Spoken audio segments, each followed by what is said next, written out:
C'est un café média. C'est donc un espace pour échanger. Il n'y aura pas un cours magistral sur les deux thématiques. Comme vous pouvez lire, le premier sujet que nous allons échanger, un tour de table, celui qui se sent l'aise peut prendre la parole pour donner sa contribution sur les rôles des journalistes et blogueurs dans la lutte contre les discours de haine, susceptibles de conflits et des informations en influence. Nous allons échanger pendant quelques bonnes minutes. Et après, nous allons aborder le deuxième sujet, si la vice-présidente du Conseil est là avec l'un des membres du Conseil de la communication. Nous allons maintenant parler de comment on peut lutter contre ce discours de haine et les désinformations d'RTA à travers les réseaux sociaux. Nous allons nous repartir en petits groupes pour quelques recommandations. Vous avez suivi ce que la BP a dit. En RTA, nous sommes largement en retard dans la lutte contre la désinformation. Les OPM sont créés pour s'engager dans cette lutte, mais malheureusement, chacun va de son côté. Il manque cette synergie. Je vous donnerai l'exemple du Cameroun, où on a eu à travailler dans le cadre du projet AD20. Le Cameroun qui était en arrière-plan dans la lutte contre la désinformation. Aujourd'hui, le Cameroun est au premier plan. La RTA est en train de regretter parce qu'on ne veut pas être ensemble pour travailler. Et aujourd'hui, Action Média Développement, Centrafrique Tchèque, CJCLD, ou Bangui Média avec la cellule des Incors, Radio Décologue avec son partenaire, l'avocat aussi qui s'intéresse un peu à la lutte contre la désinformation, Stand News et bien d'autres. On essaye d'aller chacun de son côté, on ne veut pas être ensemble pour travailler. La MINUSCA a essayé de nous rassembler à travers ce qu'on appelle une synergie, mais parce que cela n'a pas tellement marché, parce que bon, l'argent arrivé, et puis chacun fait ce qu'il veut de cet argent. Donc, à Jumatec, nous réunissons aujourd'hui pour essayer de débattre de cela, mais avant de rentrer dans le vif du sujet, je vais encore donner la parole au coordonnateur pour nous rappeler un peu les objectifs, les attentes de cette journée, de ce café média. Moi, j'assume la modération. Je m'appelle Arsène Jonathan Montriabo, responsable du journal Les Autres Nouvelles de Centrafrique. Et avant que le coordonnateur ne puisse nous dire pourquoi nous sommes ici, quels sont nos objectifs, il serait important qu'on puisse se connaître qui est qui dans la salle, qu'est-ce que je fais, je viens de quel média, ou bien je suis étudiant, ou bien je suis un commerçant et voilà, je suis intéressé peut-être par l'affiche qui est passée sur, qui a été diffusée largement sur les réseaux sociaux. On essaye de se présenter, mon prénom. Responsable de bonnes informations et de mauvaises informations également. Alors on est là aujourd'hui juste pour voir comment, permettez-moi un cas, je vais parler de la 7e République, parce que c'est là officiel. Comment les professionnels de médias peuvent affronter les défis de la 7e République, parce que c'est sûr qu'il y a des communications qui peuvent créer des conflits aussi. Donc c'est pourquoi nous, dans notre travail de prévention, au lieu d'attendre de gérer les conflits, mais nous préférons toujours aller dans ce sens préventif pour vous faire des premiers acteurs. Et comme vous le précisez très bien, que vous n'êtes pas que d'ici demain, on nous taxe comme les responsables. Alors, désolé,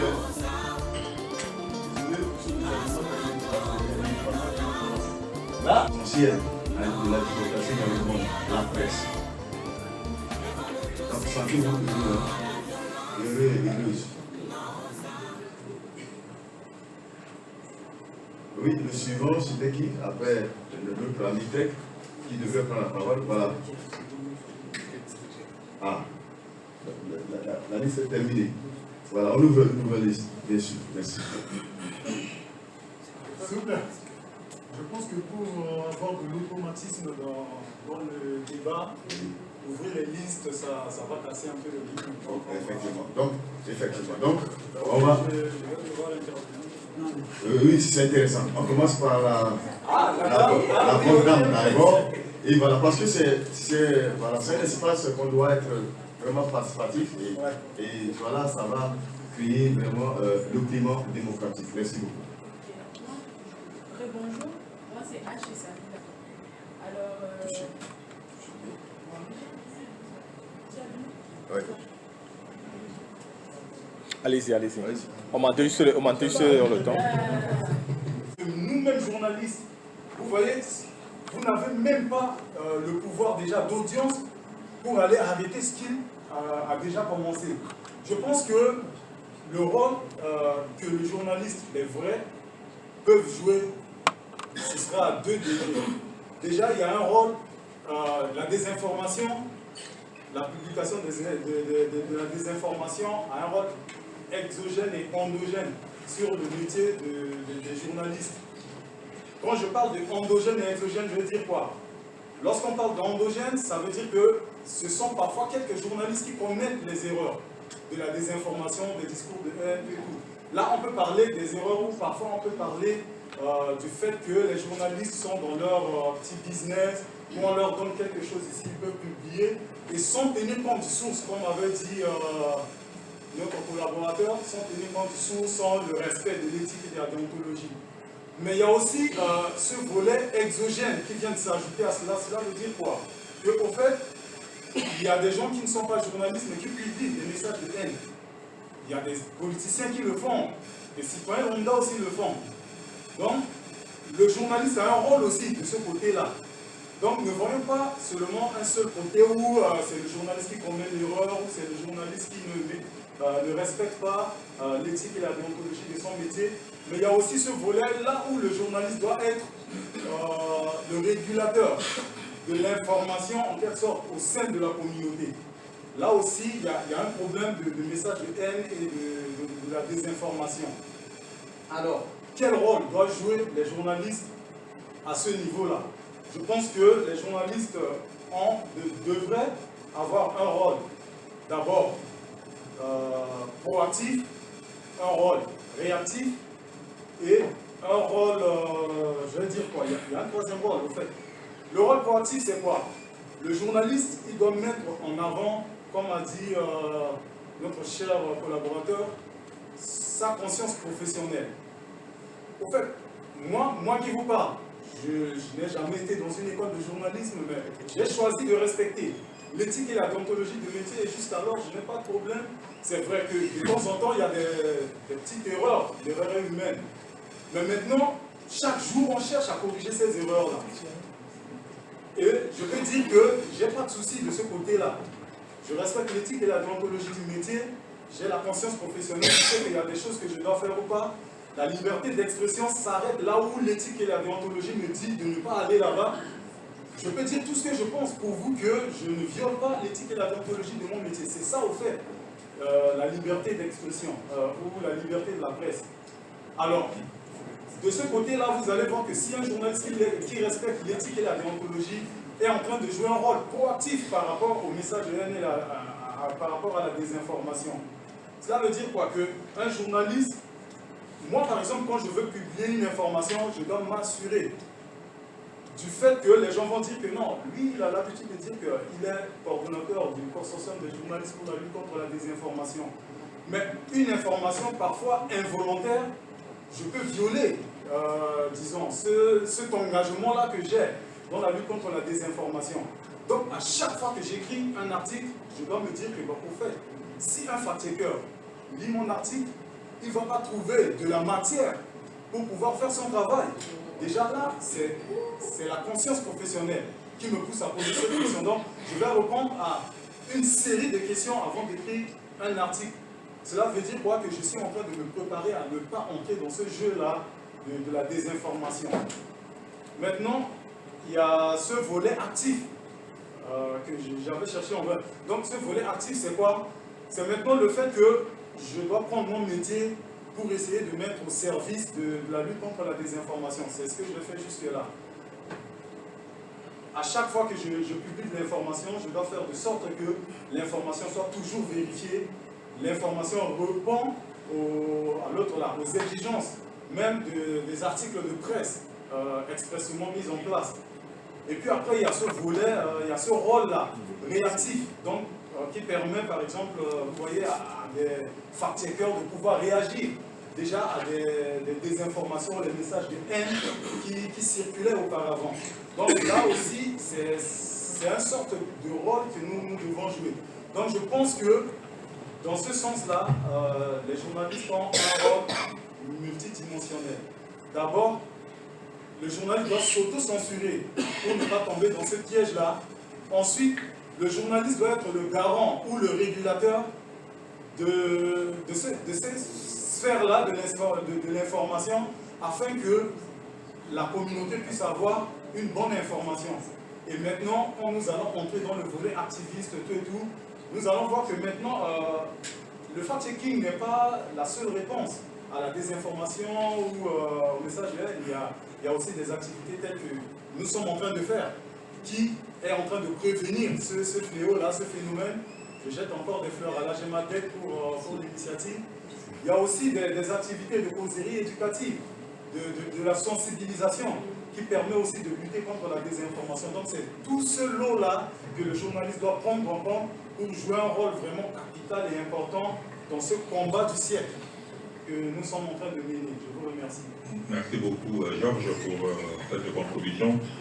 Je donne la parole à Armando Yangeli. Merci beaucoup, merci et bonjour à tout le monde. Je n'ai pas voulu prendre la parole parce que j'ai voulu participer et écouter parce que aussi je prépare un programme demain concernant la célébration de la journée internationale de la démocratie et j'ai voulu vraiment prendre part pour comprendre mieux. Mais je me posais en venant au début la question de savoir est-ce que nous nous sommes réunis ici en tant que faiseurs des fausses informations, de la désinformation, ou bien nous sommes réunis en tant que chasseurs de fausses informations. C'est la première question que j'ai déjà posée, parce que j'ai écouté 2 ou 3 de mes prédécesseurs, je me suis rendu compte qu'il y a un peu de confusion en fait. Nous sommes réunis ici en tant que journalistes. Je me suis posé la question, est-ce qu'il y a des gens qui ne sont pas journalistes ici? Pratiquement, je connais le visage de tout le monde. Donc, nous sommes réunis en tant que journalistes dans l'idée et dans l'optique de lutter contre la désinformation et les messages de haine. C'est la première remarque que nous devons retenir. Maintenant, si nous posons cette question, nous nous sommes dit que nous sommes des journalistes et que c'est notre devoir de lutter contre la désinformation ou des messages de haine, quel qu'en soit le degré ou bien la valeur intrinsèque de celui qui tient le débat ou bien la désinformation. Mais est-ce que notre rôle, c'est quoi d'abord? C'est ce que mon collègue, mon prédécesseur a dit. Mais d'abord, je voudrais répondre sur 2 choses. La première des choses, c'est ma collègue qui disait tout à l'heure que les journalistes qui ne sont pas formés. Faux et archi faux. Il y a des journalistes et la meilleure école du journalisme dans le monde, c'est la rédaction. La rédaction forme mieux qu'une école de journalisme. Et ça, je parle sous contrôle de mon professeur qui est là. La meilleure école, c'est dans la rédaction. Ça veut dire que vous pouvez beau bien être formé ailleurs avec des formations de qualité, diplômes, mais si vous ne faites pas de la rédaction, vous ne pouvez pas découvrir les rouages du métier. Et donc, lorsque vous vous engagez, comme vous l'avez dit, dans ce métier, il y en a qui ont eu la formation, journalistes, ils ont eu leur diplôme, mais ils ne pratiquent pas. Donc, ils ne sont pas des journalistes. Lorsque vous ne pratiquez pas ce métier, d'office, on vous disqualifie, quel qu'en soit le diplôme que vous en avez. Parce que être journaliste, c'est celui qui pratique ce métier quotidiennement. Et ça, je ne sais pas si vous pouvez me démentir. Donc, c'est ça qu'il faut retenir. Maintenant, lorsqu'on accepte le métier, il y a des principes à suivre. Je rejoins d'une manière et d'une autre mon collègue d'en face qui disait qu'on doit respecter l'éthique et déontologie. Et de l'autre côté, mon collègue parle de l'autocensure. Je mets l'autocensure, la conscience professionnelle dans ce que nous appelons l'éthique. Parce que c'est l'éthique en fait. Est-ce qu'aujourd'hui, je diffuse telle information, qu'est-ce qui pourrait advenir demain dans la République, dans mon cité? Ça, c'est la première des choses que je dois poser comme question. Maintenant, la déontologie me dit non, tu es journaliste, ça c'est fait, tu récupères. Ça, c'est la déontologie, je récupère ce fait. Mais est-ce que l'éthique me demande de diffuser? C'est ça la conscience professionnelle. Je dis oui, parce qu'il y a trop de détournements, de deniers publics, et c'est pour le bien de tout le monde, je diffuse. Voilà l'éthique de diffuser. Je dis, mais si je diffuse aujourd'hui, est-ce qu'avec la tension qu'il y a dans le pays, est-ce que moi, journaliste, je fais bien mon travail s'il y aurait des soulèvements contre le gouvernement, contre les institutions de la République? C'est l'éthique qui te parle en fait. Et c'est ça qu'on appelle conscience professionnelle. Je parle également des erreurs que nous pouvons corriger. J'ai cru attendre que, comme si on ne peut pas commettre des erreurs. Faux. Je peux diffuser.